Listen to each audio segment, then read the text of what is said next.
Menimcha bu variant ham bir kunda sotilib ketsa kerak. 4 xonali dom 68800 dollarga G'alaba bog'ini shundoqqina narigi betida Qora Qamish 2-1 bo'ladi. Podyezddan kirdingiz, bitta, ikkita, uchta, to'rtta xona, 85 kvadrat. Remontiga rozi bo'lasizlar, bitta asvejit qo'rasizlar. Xullas, yonida ikkinchi xona bo'lyapti уже. 85 kvadrat, 68800 dollarga zo'rda. Mana mehmonxonada xuddi shunaqa razmerda yonadigan, ko'rasizmi? Ikkalovini razmeri bir xil.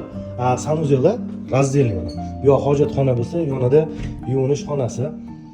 Bundan oldin Qora Qamish 2 to'rda qo'yuvdik. Bir kunda sotilib ketganda. Oshxona, balkon bo'lsa, detskiy plashatkalari, ko'rsataman. Ko'rayotganimiz kattagina plashatkasi bor, parkovkasi bor. To'g'rida G'alaba bog'i bo'ladi. Qora Qamish 2 bor. 4 xonali 85 kvadrat 68800 dollarga vahshiy zo'r narxi bor. 4 etajkani 4-etajda joylashgan. Telefon nomerlar pastda bo'ladi. Bizani yo'qotib qo'ymaslik uchun kanalga obuna bo'lib qo'yinglar va shunaqa zo'r narxda uy joylar qo'yib turamiz.